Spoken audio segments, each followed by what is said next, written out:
बिस्मिल्लाहिर्रहमानिर्रहीम। अस्सलाम वालेकुम स्टूडेंट्स, उम्मीद करती हूँ सब खैरियत से होंगे। चलें जी बच्चों, आप ये हैप्पी तो आप लोग होंगे ही, क्योंकि हमारा चैप्टर नंबर हो रहा है 6 स्टार्ट। तो चैप्टर नंबर 6 में हमारे पास क्या होती है, सीक्वेंसेस एंड सीरीज। ठीक है, एक सीक्वेंस के साथ हमें क्या की जाती है, सीरीज प्रोवाइड की जाती है। उनमें कुछ टर्म्स होती हैं, उनको क्या करना होता है, हमने सोल्व आउट करना होता है कि उसमें हमारे पास टर्म्स जो हैं वो किस चीज़ के इक्वल है। जिस तरह से अगर हम एक सीक्वेंस लें, हमारे पास आ जाता है 5 आ जाएगा, 11 आ जाएगा, 17, 23 एंड सो ऑन चलता जाएगा। अब इसमें देखें, ये एक सीक्वेंस के साथ उसने सीरीज दी है ना हमें। अब इसमें हमने देखना है कि यहाँ पे आया मतलब कुछ टर्म्स होती हैं। ठीक है, टर्म्स किस तरह से, अब ये जो 5 है, ये A1 इज इक्वल टू किस चीज़ क्या है, 5 क्या है, A2 इज इक्वल टू 11 क्या है, A3 इज इक्वल टू किस चीज़ क्या है, 17 क्या है। अब ये जो सीक्वेंस दिए होते हैं हमें, इसमें हमने देखना होता है आया कि कोई चीज़ ऐड अप हो रही है या माइनस हो रही है, उसमें से निकल रही है, या फिर उसमें मल्टीप्लीकेशन का साइन आ रहा है। अब ये देखें, इसमें हमने 5 में 6 ऐड अप करेंगे तो 11 आएगा ना। ठीक है, अब यहाँ पे ऐड किस चीज़ को करना है, 6 को ऐड करना है। 6 को ऐड, 5 में 6 को ऐड किया, 11 आया, 11 में 6 को ऐड किया, 17 आया। अब 17 को 20 थे, मतलब 17 में 6 ऐड करेंगे तो हमारे पास क्या आ जाएगा, 23 आ जाएगा। इसी तरह से सो ऑन वो चलता जाएगा। ठीक है, ये कुछ मतलब कुछ टर्म्स होती हैं जिनका एंडिंग पॉइंट होता है। ठीक है, कुछ टर्म्स हमारे पास गिवन होती है, या तो वो कहते हैं कि 185 है, सो ऑन, मतलब कोई भी हमारे पास आ जाता है। लेकिन कुछ टर्म्स होती हैं जिनका एंडिंग पॉइंट नहीं होता। अब उसको हम एंडिंग पॉइंट को क्या कहते हैं, एन टर्म्स कहते हैं। उससे एक बव को मतलब एन टर्म को हम ए एन से रिप्रेजेंट करेंगे। ठीक है, उससे अगर पहले वाली रकम हमने फाइंड करनी है तो an-1 हो जाएगी, an-2 हो जाएगी, एंड सो ऑन चलती जाएगी। ठीक है, इस तरह से। अब कुछ एग्जांपल इधर बुक पे भी दिए हुए हैं, इसमें देखें। उसने सेकंड एग्जांपल में देखे क्या, मल्टीप्लिकेशन का साइन आ रहा है। 6 का टेबल पढ़े, अब 6 एक 6 होता है, 6 2 12 होता है, 12 2 24, 24 2 48, 2 के साथ मल्टीप्लाई करते जा रहे हैं ना हम इसको। अब मतलब थर्ड में देखें तो यहाँ पे माइनस आ रहा है। अब 4 में हम 2 निकालेंगे तो हमारे पास 2 बचेगा ना। ठीक है, 4 में से हमने क्या किया, ये देखें, 4 माइनस 2 इज इक्वल टू किस चीज़ के आ जाएगा, 2 के आ जाएगा। अब ये देखें 2 के इक्वल है। अब 2 में से हमने क्या करना है, 2 में से 2 को माइनस करेंगे तो 0 ही निकलेगा ना। अब 0 में से -2 किया तो हमारे पास -2 आ जाएगा। -2 में -2 किया तो हमारे पास क्या आ जाएगा, -4 एंड सो ऑन चलता जाएगा। ठीक है, ये -2 ही हम इसमें से करेंगे। अब इस तरह से नेक्स्ट 4 में देखें, उस यहाँ पे उसने मल्टीप्लिकेशन का साइन दे दिया है। 2 को से मल्टीप्लाई करते जाना, 2 1 2 होता है। अब 2 2 4, 8 2 16, मतलब 4 2 8, 8 2 16, सो ऑन चलता जाएगा। अब 3 1 3 होता है, 3 3 9 होता है, और 9 दिए 27, 27 3 81 हो जाएगा। ठीक है जी, इसमें कुछ टर्म्स आ जाती हैं। देखिए टर्म्स अभी मैंने बताई है कि टर्म्स जो है वो किस तरह से A1 A2 A3 के सोन हम चलते जाएंगे। A1 जो है उसकी फर्स्ट टर्म है, A2 जो है वो उसकी सेकंड टर्म है, AN जो होगी वो उसकी एंड टर्म होगी। इसको AN से हम रिप्रेजेंट करते हैं। ठीक है, अगर हमने इसमें प्रीसीडिंग मतलब लेनी हो टर्म्स, n-1 हो जाएगी टर्म्स, n-2 हो जाएगी टर्म। अब कुछ यहाँ पे आ जाती है, ये इम्पोर्टेंट एमसीक्यूज के तौर पे भी आ सकते हैं, फाइनाइट और इनफाइनाइट सीक्वेंस। ठीक है, ये डेफिनेशन है हमारे पास। तो यहाँ पे फाइनाइट और इनफाइनाइट सीक्वेंस किस तरह से होते हैं, एक तो चीज़ हमें उसने कंफर्म बता दी होती है कि उसका एंडिंग पॉइंट भाई ये है, यहाँ तक आप लोगों ने इसे सॉल्व आउट करना है। ठीक है, वो हमें पता होता है कि वो फाइनाइट है। मतलब हमें अगर हमने कोई चीज़ लेने चाहिए जानी है ना, मतलब दुकानदार से लेने जानी है, तो अगर हम उसे कहें कि 1 केजी दे दे, हमें 1 केजी शुगर चाहिए, तो वो क्या होती है, एक फाइनाइट चीज़ होती है। हमें पता होता है कि वो इतनी ही चीज़ है। अगर वो हमें बगैर तोले, बगैर मतलब नापे उसको हमें दे दे, तो वो इनफाइनाइट होगी, हमें नहीं पता होगा कि वो कितनी चीनी है। ठीक है, तो यहाँ पे फाइनाइट, अब ये देखिए हमें इसने एक एग्जांपल दिया, उसने उसका एंडिंग पॉइंट दिया है। उसने कहा है कि 2 से लेकर 23 तक नंबर्स हैं, टर्म्स हैं, मतलब फाइनाइट टर्म्स हैं, इनको हम फाइनाइट सीक्वेंस कहेंगे। ठीक है, कि इसमें 8 टर्म्स हैं। अब ये देखिए ये एंड तक जा रहा है, मतलब सोन जा रहा है, इनफाइनाइट, हमें नहीं पता कि ये कहाँ तक जा रही है। लेकिन हमारे पास जो 6.1 है, एक्सरसाइज को हम सोल्व करते हैं तो 6.1 जो है एक जनरल है, आम है। और कुछ हम मतलब हमारे पास आगे प्रोग्रेशन है, जिस तरह से आ जाता है अरिथमेटिक प्रोग्रेशन, ज्योमेट्रिक प्रोग्रेशन और हार्मोनिक प्रोग्रेशन।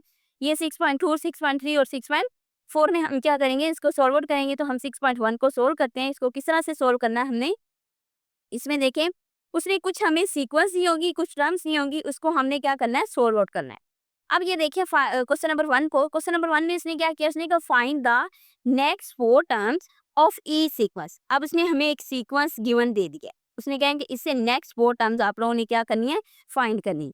अब देखिए हमने क्या करना है, पहले सबसे पहले तो A1 है हमारे पास, एक A1 टर्म है ना। अब A1 में मतलब हम कुछ ऐड करें कि वो 16 बन जाए, तो हमने क्या ऐड करना है, 12 में कितने ऐड करेंगे, 4 ऐड करेंगे तो 16 बनेगा, 16 में 4 ऐड करेंगे तो 20 बनेगा, 20 में 4 ऐड करेंगे तो 24 बनेगा, 24 में 4 ऐड करेंगे तो 28 बनेगा। 28 में हम जब 4 ऐड करेंगे तो हमारे पास कितना बनेगा, 32 बनेगा। ये देखिए मैं ऐड अप करती गई हूँ, फर्स्ट टर्म, सेकंड टर्म और थर्ड टर्म, फोर्थ टर्म, उसने फोर्थ टर्म हमें कहा था, ये फोर्थ टर्म उसकी निकल आएगी। नेक्स्ट सीक्वेंस में भी हमने क्या करना है, ये देखें, अब 3 या 3 में से हम कुछ चीज़ ऐसी माइनस करेंगे, ऐड अप करेंगे तो 1 दे। अब 3 में से मैं -2 करूँगी तो ये 1 आएगा ना, ठीक है। 1 में से -2 किया तो -1 आ गया। अगर इसकी नेक्स्ट टर्म करनी है तो -1 -2 करेंगे तो -3 आ जाएगा। -1 फिर हमारे पास -3 है तो -3 में से -2 ऐड करेंगे तो हमारे पास -5 आ जाएगा। सो ऑन चलता जाएगा। ये देखिए मैंने फोर्थ टर्म इसकी निकालनी है। अगर सेवंथ टर्म तक वो कह दे तो यहाँ तक आप लोग निकालें, अगर वो फोर्थ टर्म तक कह दे यहाँ तक आप लोग, इट्स ओके, यहाँ तक आप लोग का आंसर है। ठीक है, तो नेक्स्ट क्वेश्चन नंबर 2 में देखिए उसने क्या है, उसने क्या है, write down the first 3 terms of each of the following sequence. अब उसने एक सीक्वेंस हमें दे रखा है, उसने क्या है कि इसकी पहले क्या करें, 3 टर्म्स हमें राइट करके दिखाएं। तो इसकी 3 टर्म्स हम किस तरह से राइट करेंगे, ये देखिए हमारे पास अगर a n is equal to 3n+5 है। अब लेट्स सपोज हम कह सकते हैं कि n जो है वो 1 2 3 4 सो ऑन चलता जा रहा है। सबसे पहले मैंने लेट किया कि let n is equal to किस चीज के, 1 के इक्वल है। अब ए एन की जगह पे जहां जहां n है वहां 1 पुट कर दें। a1 इज इक्वल टू 3 1 + 5 तो 8 के इक्वल आ जाएगा। फिर मैंने लेट किया कि let n is equal to 2 है तो यहाँ पे 2 पुट कर देंगे। a2 इज इक्वल टू 3 2 + 5 तो ये 11 के इक्वल आ जाएगा। फिर मैंने लेट किया कि n इज इक्वल टू किस चीज के, 3 के, तो यहाँ पे 3 मतलब करेंगे तो ये चीज आ जाएगी। अब 3 टर्म्स उसने कही थी 8 11 और 14 क्या है, ये इसकी 3 टर्म्स आ जाएंगी। ठीक है, तो नेक्स्ट पार्ट में भी इसी तरह से करना है। an+1 is equal to 4 an-7 and उसने दे रखा है कि a1 3 के इक्वल है। ठीक है, पहले उसने हमें नहीं दिया था a1 किस चीज के इक्वल है, लेकिन यहाँ पे उसने कह दिया, खुद ही कह दिया कि a1 इस चीज के इक्वल है। अब हमने देखना है कि a1 इक्वल है 3 के, तो an+1 इज इक्वल टू, जाहिर बात है यहाँ पे हम n की जगह पे 1 ही पुट करेंगे ना, क्योंकि हमारा n जो है वो 1 2 3 से स्टार्ट हो रहा है, 1 से स्टार्ट हो रहा है। यहाँ पे 1 पुट करेंगे तो 2 आएगा, तो हमें यहाँ पे a1 चाहिए होगा। तो यहाँ पे हमने क्या किया कि a1 जो हमारे पास किस चीज़ के इक्वल है, 3 के इक्वल है, तो हमारे पास an+1 को हमने किसी इक्वेशन 1 का नेम दे दिया। लेट कर ले कि n इज इक्वल टू 1 है, यहाँ पे 1 पुट करेंगे तो ये a2 आ जाएगा। 4a1 तो a1 जो है वो किस चीज़ के इक्वल है, 3 के इक्वल है, यहाँ पे 3 पुट करेंगे तो ये हमारे पास किस चीज़ के इक्वल आ जाएगा, a2 5 के इक्वल आ जाएगा। अब let n is equal to 2 करें, यहाँ पे a2 की वैल्यू आ जाएगी तो 13 आ जाएगा, तो ये हमारे पास इसकी 3 टर्म्स आ जाएंगी। नेक्स्ट पार्ट में हम देखते हैं किस तरह से करना है इसको। अब an is equal to n-3 n+1 है, तो let n is equal to 1 कर लेंगे तो a1 हमारे पास -4 आ जाएगा। Let n is equal to 2 कर लेंगे तो a2 हमारे पास -3 आ जाएगा।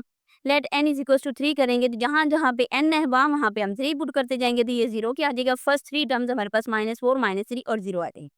ठीक है, तो नेक्स्ट 4 पार्ट में देखिए a1 उसने दे रखा है अब यहाँ पे खुद ही, जिस तरह से सेकंड पार्ट हमने किया ना वहाँ पे a1 दिया हुआ था, यहाँ पे a1 इज इक्वल टू -1 है, तो an+1 इज इक्वल टू 3 और में an+2 है। अब लेट कर लेना है कि n जो है वो is equal to 1 2 3 4 so on मतलब चलता जा रहा है। n मैंने 1 पुट किया तो यहाँ पे 2 आ जाएगा और यहाँ पे a1 आ जाएगा। a1 की जगह पे हमने -1 पुट कर देना है, हमारे पास मौजूद है, तो यहाँ पे a2 आ जाएगा 3 के equal. Let n is equal to 2 करेंगे तो a2 + 1, ठीक है, तो 3 और में a2 + 2 आ जाएगा। ठीक है, तो a2 जो है वो किस चीज़ के इक्वल है, 3 के इक्वल है, तो यहाँ पे 3 पुट करेंगे, 3 + 2 3/5 आ जाएगा। तो a3 किस चीज़ के इक्वल है, 3/5 के। तो ये फर्स्ट 3 टर्म्स का हमने क्या करना है, सीक्वेंस लिख देना है कि r -1 3 3/5 के इक्वल आ जाएगा। ठीक है, तो नेक्स्ट पार्ट में देखिए an is equal to 8 -20/3 + n है। अब n is equal to 1 2 3 so on चलता जाएगा। पहले n1 पुट करेंगे, जहाँ जहाँ पे n है वहाँ पे हमने क्या करना है, 1 पुट कर देना। यहाँ पे 1 पुट करेंगे तो हमारे पास ये देखिए थोड़ा सा एलसीएम लेने की जरूरत है। यहाँ पे 8 -20/4 है तो 8 4 32 होता है। ठीक है, 32 - 20 ओवर में 4, तो 12 ओवर में 4 4 1 4 4 3 12 हो जाएगा। a1 3 के इक्वल आ जाएगा। Let n is equal to 2 करेंगे, वही 5 8 40 होता है, 40 - 20 20, तो 20 और में 5 5 4 20 होता है, तो a2 क्या आंसर आ जाएगा। Let n is equal to 3, तो वही यहाँ पे पुट करेंगे। 6 8 48 होता है, 48 - 20 और में 6 28 और में 6, तो 6 1 6 होता है 6, नहीं, इसमें इस तरह से करना है कि 2 3 6 होता है और 2 1 2 2 4 8, तो 14/3 क्या हो जाएगा, ये हमारे पास फर्स्ट 3 टर्म्स आ जाएंगी। नेक्स्ट इस पार्ट में देखें, उसमें भी उसने कुछ इस तरह से किया है कि a1 हमें उसने दे रखा है an+1, let n is equal to 1 करेंगे, यहाँ पे पुट करेंगे, जहाँ जहाँ पे n है वहाँ पे 1 पुट करते जाएंगे। a2 आ जाएगा हमारे पास, जहाँ पे a1 होगा वहाँ पे a1 की वैल्यू पुट कर देंगे। ठीक है, तो a2 हमारे पास 25 आ जाएगा। Let n is equal to 2 करेंगे तो a2 + 1, ठीक है। तो 3a2 तो यहाँ पे a2 की वैल्यू सब्स्टिट्यूट कर दें तो 72 प्लस 2 का स्क्वायर 77 का स्क्वायर, तो 77 का स्क्वायर इस टर्म के इक्वल आ जाता है, तो 125 और 5929, ठीक है, इस चीज के इक्वल आ जाएगा। अब an is equal to minus 2n का स्क्वायर है, let n is equal to 1 करें, जहां जहां पे n है ना वहां वहां पे हमने क्या करना है 1 पुट कर देना है। a1 माइनस 2 1 का स्क्वायर, तो स्क्वायर लेंगे तो ये हमारे पास क्या आ जाएगा 4 के इक्वल आ जाएगा। Let n is equal to 2 करेंगे तो ये टर्म पुट की तो 16 के इक्वल आ जाएगा। Let n is equal to 3 करेंगे तो वही जहाँ पे n है वहीं पे मतलब एक सिंपल सी क्वेश्चन है, ये जहाँ पे n होगा वहीं पे उससे पुट करते जाएंगे। और आप लोगों ने ये बात याद रखनी है कि जो हमारे पास n है वो 1 2 3 सो ऑन से स्टार्ट होता है, ठीक है। अगर उसने a1 दे भी दिया ना फिर भी हमने n1 ही पुट करना है, क्योंकि वो दे देता है an+1, ठीक है। तो यहाँ पे 1 पुट करेंगे तो सारी बात हमारे पास 2 आएगा ना। तो यहाँ पे a3 आ जाएगा, -6 का स्क्वायर 36 आ गया, तो ये 4 16 36 क्या है इसकी फर्स्ट 3 टर्म्स आ जाएगी। नेक्स्ट 8 पार्ट में इसने क्या किया है an-1 की n है, 7n का स्क्वायर है, पहले -1 पुट करें तो -1 का 1 रहता है, -1 ही रहता है। इसके साथ मल्टीप्लाई किया तो -7 आ जाएगा। n is equal to 2 put किया तो -1 का स्क्वायर आ गया, तो ये 1 हो जाएगा। 7 4 28, तो ये इसका आंसर आ जाएगा a2 का। -1 की पावर 3 डॉट 3 7 3 द स्क्वायर 9, तो -63 के इक्वल -7 28 -63 के इक्वल आ जाएगा, ठीक है। क्वेश्चन नंबर 3 को देखें, उसमें इसने क्या कहा है, से गए कि n express for the nth triangular, ठीक है। nth triangular number is n into n plus 1 over में 2 है, ठीक है। ये इसने nth ट्रायंगुलर फॉर्म इसकी दे रखी है। इसने क्या write on the 15th triangular number make a triangle of dots by taking n is equal to 5। मतलब हमने क्या करने हैं 5 नंबर लेने हैं, 5 डॉट्स लेने, उस तरह से उसको क्या करना है सॉल्व आउट करना है। अब एन टर्म जो होती है ट्राइंगुलर की, ट्राइंगुलर को टी से जाहिर किया, ये इसकी एन टर्म है, n प्लस 1 और में 2 आ जाएगा। लेट कर लें कि n जो है वो 15 के इक्वल है, क्योंकि उसने 15th ट्राइंगुलर नंबर का है ना, तो 15 के इक्वल है। अब ये देखिए 15 के जब इक्वल है तो हमारे पास आ जाएगा t 15 equal to 15 into 15 plus 1 2 16 आ जाएगा। 2 8 16 15 को 8 के साथ मल्टीप्लाई किया तो हमारे पास 120 आ जाएगा। Now triangular with n is equal to 5 dots.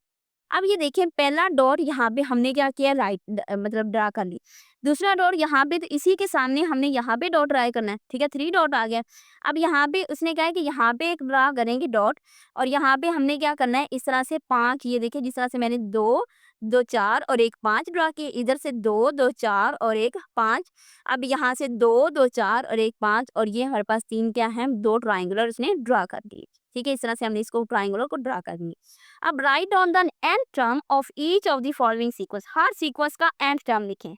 अब ये देखिए कुछ स्केल फॉर्म में आ जाती हैं, ठीक है। पहले तो हमने मल्टीप्लिकेशन सब्ट्रैक्शन और मतलब एडिशन का किया ना। अब यहाँ पे आ जाता है स्केलिंग का। अगर हम 1 का स्केल लें तो 1 ही रहता है, 2 का स्केल लें तो 4, 3 का स्केल लें सो ऑन, n का स्केल लें तो n ही होगा, एन टर्म इसकी n स्केल आ जाएगी। इसी तरह से 1 1 प्लस 2 1 प्लस 2 प्लस 3। अब इसकी first term with single term है, सेकंड टर्म 2 टर्म लेके फिरता है, और थर्ड टर्म को देखें तो यहाँ पे 3 टर्म्स है, तो एन टर्म जो होगी वो इतनी सारी टर्म्स को साथ में लेकर एन टर्म लेके फिरेगा, तो ये उसका क्या हो जाएगा एन फार्मूला हो जाएगा। अब नेक्स्ट में देखें a1 b1 a2 b2 a3 b3। अब यहाँ से ही हमें पता चल रहा है कि an bn आ जाना है, ठीक है। यहाँ दे देखें an bn इसका क्या है एन टर्म आ जाएगी, ठीक है। एन सम an bn है, इसको इस तरह से देख ले करके भी देख ले, लेकिन हमें जाहिर बात है यहाँ पे a1 है।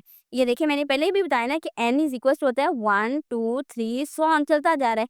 अब मैंने n को 1 पुट किया है तो यहाँ पे 1 आया ना, ठीक है। यहाँ पे भी 1 आ गया, यहाँ पे 2 होता तो फिर हमें थोड़ी सी कंफ्यूजन होनी थी, भाई यहाँ पे 1 है यहाँ पे 2 है, तो n तो 1 से ही स्टार्ट होता है ना, यहाँ पे an bn हो जाएगा, ठीक है। यहीं से पता चल जाएगा हमें कि an bn है। अब x है 2x स्क्वायर है 3x क्यूब है, ठीक है। तो हम यहाँ पे उसने क्या किया है n जो है 1 2 3 सोन, यहाँ पे 1 है यहाँ पे 2 है यहाँ पे 3 है। अब एक तो n यहाँ पे लग गया है, ठीक है। अब यहाँ पे x है x स्क्वायर है x क्यूब है, तो x जो होगा वो किस चीज़ के इक्वल होगा x की n के इक्वल है। पहले 1 है फिर 2 है फिर 3 है, सोन चलता जा रहा है, ठीक है। तो ये इस तरह से हम क्या करेंगे इस पर लिख देंगे। ये देखें मैंने थोड़ा सिंप्लीफाई भी किया है, अगर यहाँ से ही समझ रहा है तो ये चीज हम यहाँ से देख लें, नहीं तो ये डम आप लोग लिख के 2 नंबर अपने हासिल कर सकते हैं। अब a1 plus D a1 plus 2d, तो सोन चलता जा रहा है ना, ठीक है। तो हमने कोई भी फार्मूला लिखना है ना मतलब an का, तो an जो होता है वो इक्वल होता है a1 प्लस, यहाँ पे d के साथ एक कम नंबर लगाना है n माइनस 1d आ जाएगा, ठीक है। तो ये देखिए यहीं पे वही फार्मूला यहाँ पे मैंने राइट कर दिया है। नेक्स्ट पार्ट में देखिए उसने क्या किया है, उसने कहा A1 R का स्क्वायर। अब A1 तो एज इट इज साथ वैसे ही चलता जा रहा था, A1 हम वैसे ही लगा देंगे। अब R की पावर n-1, मतलब उसके कहने का कि A1 R की n-1, तो A1 अगर मैं n1 पुट करूँ तो 1 - 1 क्या होता है, 0 होता है। तो R की 0, A1 R की 0 किस चीज़ के इक्वल है, A1 के ही इक्वल है। फिर नेक्स्ट यहाँ पे 2 पुट करूँगी तो ये वाला 1 आ जाएगा, फिर 3 पुट करूँगी तो ये वाला आ जाएगा। तो इस तरह से ये इस फॉर्म को बनाया होगा। नेक्स्ट A1 और में V1 प्लस C1, ठीक है। तो ये सो ऑन A1 ये है, A2 ये है, A3 ये है। तो सो ऑन इसी तरह से हम चलते जाएंगे कि ये 1 2 3 है तो यहाँ पे n आ जाएगा। ये A1 है, A2 A3 है तो AN आ जाएगा, नीचे BN प्लस CN आ जाएगा। ठीक है। तो 1 ओवर में A1, 1 ओवर में A1 प्लस D, ये वही फॉर्म बन जाएगी। 1 ओवर में A1 प्लस n-1D आ जाएगा। तो नेक्स्ट लेक्चर में हम करते हैं एक्सरसाइज 6.2। तो तब तक के लिए अल्लाह हाफिज़, अपना बहुत बहुत ख्याल रखिएगा।